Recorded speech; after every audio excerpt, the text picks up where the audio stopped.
Sunrise news के इस video में आपका स्वागत है। वीडियो में आज आपको बताएंगे कि असम और मिजोरम में हिंसा क्यों हो रही है और कर्नाटक में नया मुख्यमंत्री कौन हो सकता है। साथ ही आपको बताएंगे कि ओलंपिक का हाल क्या है और क्या कुछ अपडेट है ओलंपिक से। ओलंपिक के साथ साथ कुछ इंटरनेशनल अंतर्राष्ट्रीय खबरों से भी कराएंगे आपको रूबरू और जानेंगे बिजनेस जगत का हाल। तो शुरू करते हैं खबरों का सिलसिला। असम मिजोरम के बॉर्डर पर लालायलपुर में असम पुलिस के 6 जवान शहीद हो गए, वहीं 50 से ज्यादा लोगों के घायल होने की भी खबर सामने आ रही है। असम का आरोप है कि मिजोरम के लोगों ने गोलीबारी की और इस घटना में 6 जवान शहीद हुए हैं। मिजोरम का आरोप है कि असम पुलिस के जवानों ने आम नागरिकों पर फायरिंग की है।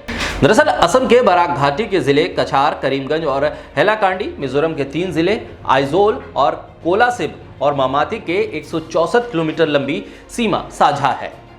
एक क्षेत्रीय विवाद के दौरान अगस्त 2020 और फरवरी में भी अंतरराज्यीय सीमा पर झड़प हुई थी। असम और मिजोरम दोनों पहाड़ी इलाके हैं। दरअसल पहाड़ी इलाकों में खेती करने के लिए जमीन बेहद कम होती है, इसलिए स्थानीय लोगों के बीच खेती की जमीन के छोटे से टुकड़े के लिए विवाद होता रहता है। ताजा विवाद उस वक्त बढ़ गया जब असम पुलिस ने अपनी सीमा पर मिजोरम के लोगों को खेती करने से रोका और उनको वहां से खदेड़ दिया था। सीमा विवाद के बाद अब चर्चा कर्नाटक की। दरअसल बीएस येदियुरप्पा के मुख्यमंत्री पद से इस्तीफा दिए जाने के बाद कर्नाटक का नया मुख्यमंत्री कौन होगा, इसको लेकर ऐलान आज हो सकता है। पार्टी सूत्रों के मुताबिक केंद्रीय मंत्री धर्मेंद्र प्रधान बीजेपी कर्नाटक विधायक दल के बैठक में पहुंचेंगे केंद्रीय पर्यवेक्षक के तौर पर, जहां नए मुख्यमंत्री के नाम का ऐलान हो सकता है। येदियुरप्पा के संभावित उत्तराधिकारी के रूप में जिन नामों की चर्चा चल रही है उसमें केंद्रीय मंत्री प्रहलाद जोशी, बीजेपी के राष्ट्रीय महासचिव सीटी रवि और राष्ट्रीय आयोजन सचिव बीएल संतोष और राज्य विधानसभा अध्यक्ष विश्वेंद्र हेगड़े कागरी का नाम शामिल है।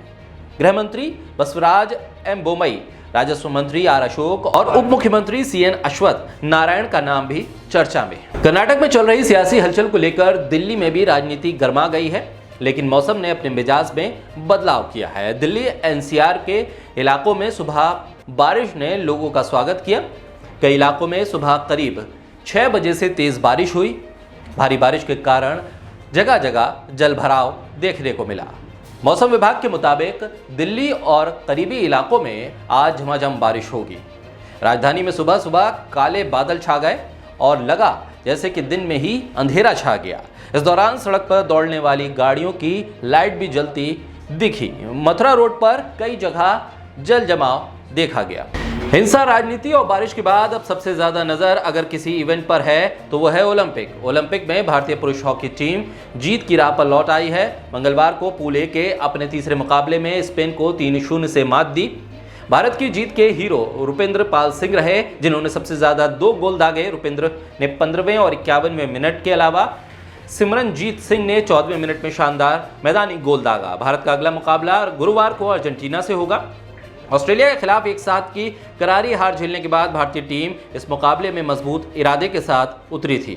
भारतीय हॉकी टीम ने स्पेन को तो हरा दिया, लेकिन इससे पहले Manu Bhaker, Saurabh Chaudhary 10 metre air pistol में मिश्रित युगल के दूसरे स्टेज में पहुंचे हैं। लेकिन दूसरे दौर में मनु भाकर और सौरभ चौधरी वाली टीम को हार का सामना करना पड़ा। वहीं अभिषेक वर्मा और यशस्विनी सिंह देसवाल पहले दौर से ही बाहर हो गए थे। इसके अलावा शरद कमल अगले दौर में जगह बनाने के लिए अपने चीनी प्रतिद्वंदी को टक्कर देंगे। अब अगली खबर की बात करें तो अमेरिकी विदेश मंत्री एंटनी आज 2 दिन के भारत दौरे पर पहुंच रहे हैं। अफगानिस्तान की सुरक्षा स्थिति, हिंद प्रशांत क्षेत्र में सहयोग और कोरोना महामारी के खिलाफ प्रयास को मजबूती देने समेत विभिन्न मुद्दों पर चर्चा इस एजेंडे में शामिल होगी।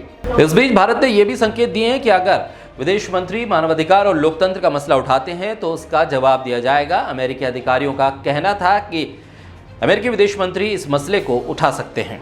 अमेरिकी विदेश मंत्री के दौरे के बीच डब्ल्यूएचओ ने सोमवार को चेतावनी दी है कि डेल्टा अब यूरोप के अधिकांश हिस्सों में कोविड-19 का प्रमुख वेरिएंट है। European centre for disease prevention and control के साथ डब्ल्यूएचओ ने कहा है कि डेल्टा वेरिएंट को और फैलने से रोकने के लिए प्रयासों को मजबूत किया जाना चाहिए। डब्ल्यूएचओ के अनुसार 28 जून और 11 जुलाई के बीच डेल्टा को सही से पढ़कर पता चलता है कि डेल्टा 28 यूरोपीय देशों में से कम 19 में कोरोना का प्रमुख वेरिएंट है। और अब बात जाते जाते बिजनेस से जुड़ी खबरों की। शेयर बाजार में चौतरफा खरीदारी हो रही है। एक तरफ सेंसेक्स 53,000 के पास ट्रेंड कर रहा है तो वहीं निफ्टी 15,900 की तरफ बढ़ रहा है। निफ्टी मिड कैप में लगभग 0.5% और स्मॉल कैप में लगभग 1% का उछाल है। निफ्टी के सभी सेक्टर इंडेक्स में तेजी है। वहीं से पहले सोमवार को शेयर बाजार गिरावट के साथ बंद हुआ था, जहां सेंसेक्स 123.53 पॉइंट गिरकर 852.27 पर बंद हुआ। निफ्टी 31.60 अंक कमजोर होकर 15,824.45 अंक पर बंद हुआ। वहीं सेंसेक्स के 30 में से 18 शेयरों में कमजोरी रही थी। अगली खबर आपके काम की, क्योंकि अगस्त में बैंक से होने वाले आपके लेन देन में रविवार और छुट्टियों के दिन भी हो सकते हैं। आरबीआई ने national automated clearing house system को 7 दिन चालू रखने का फैसला किया है। यानी अब आपको अपनी सैलरी या पेंशन के लिए शनिवार और रविवार यानी वीकेंड के गुजरने का इंतजार नहीं करना होगा। इसके अलावा छुट्टी वाले दिन आपके अकाउंट से किस्त भी कटेगी, यानी 1 अगस्त से सैलरी, पेंशन और ईएमआई पेमेंट जैसे जरूरी ट्रांजैक्शन के लिए अब वीकेंड डेज का इंतजार नहीं करना होगा। तो ये वीडियो आपको कैसा लगा कमेंट बॉक्स में जरूर बताएं और साथ ही सनराइज न्यूज के यूट्यूब चैनल को लाइक कीजिए, सब्सक्राइब कीजिए और ज्यादा से ज्यादा कीजिए शेयर।